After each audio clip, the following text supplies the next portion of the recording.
le temps que nous consacrons à l'Église sans être réellement brisé ou sans abandonner certaines choses est un temps investi inutilement parce que ce temps-là ne pourra jamais nous représenter devant Dieu. Et merci frère Terence pour l'écriture de Matthieu chapitre 7 verset 21. Lorsqu'on dit qu'on appartient à des ethnies par exemple à travers l'Afrique ou à travers le monde qui ont une particularité, lorsque vous appartenez à cette ethnie, vous avez une marque ou vous avez des stigmates sur le visage, tel que chez les Béninois, vous avez des stigmates ou des balafres, tel que chez nous, chez les Tékés à l'époque. C'est maintenant seulement que ça cesse. Il y a quelque chose qui te caractérise et qui illustre ton appartenance. Alors c'est un signe de la chair, mais les gens étaient aussi tenus de respecter les coutumes. Quand tu rentrais dans la maison d'un bon Téké, tu allais voir, tu saurais que ça c'est la maison d'un Téké. Quand tu le regardais s'habiller, il s'habillait souvent en rouge. Tu savais que c'était un Téké. Ils gardaient les cheveux, ils aimaient les grattoirs. Donc, bien aimé dans le Seigneur, il ne suffit pas de prétendre appartenir à une fratrie, à une confrérie, pour faire de nous des personnes réellement de cette confrérie-là. Et Dieu dit, Dieu avertit qu'il y a beaucoup de personnes qui prétendent appartenir à Dieu. Mais dans nos actes, dans ce que nous manifestons, Dieu n'est pas glorifié. Parfois dans notre langage ou dans notre accoutrement, notre façon de nous habiller, nous ne glorifions pas Dieu. Dans les choix que nous faisons, nous ne représentons même pas le Dieu que nous prétendons servir. Et ça, c'est quelque chose vraiment qui doit nous faire réfléchir. On peut croire à un investissement réel alors qu'on est en train d'investir dans le vent, bien aimé dans le Seigneur.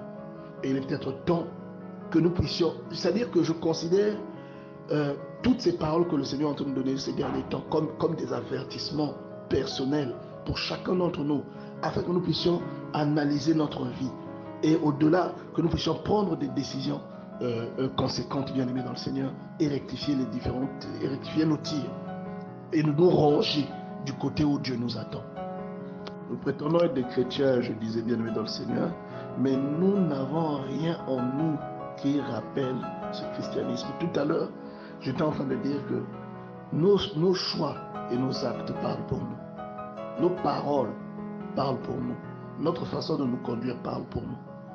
Beaucoup de personnes ne veulent pas être l'enfant du diable. Mais pourtant, lorsque le diable regarde, il dit non, mais toi tu es mon enfant. Quand le diable arrive dans l'église ou sur le lieu où les vrais chrétiens sont réunis, il détecte aussi ceux qui lui appartiennent.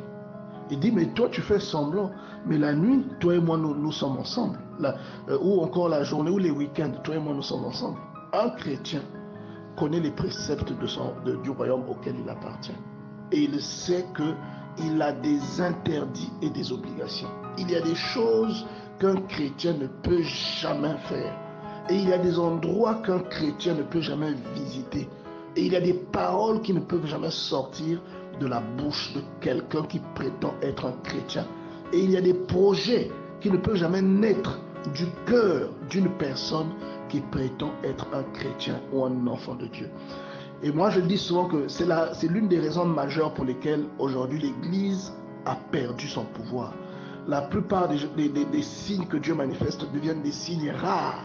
Et les signes que nous voyons dans l'Église en majorité sont des signes trafiqués.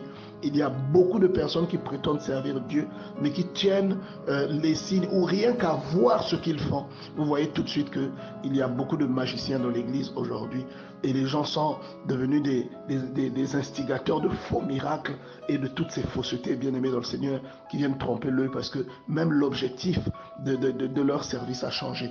Les gens ne visent plus le salut de l'âme, ils visent l'enrichissement personnel, ils viennent se vanter de leur bien dans l'Église. Vous voyez, bien aimés dans le Seigneur, la Bible dit vous les reconnaîtrez par leurs fruits. Si tu es un chrétien, je vais regarder les fruits que tu portes. Les fruits, ce n'est pas seulement les conséquences qui arrivent dans ta vie, mais même ton comportement, c'est un fruit.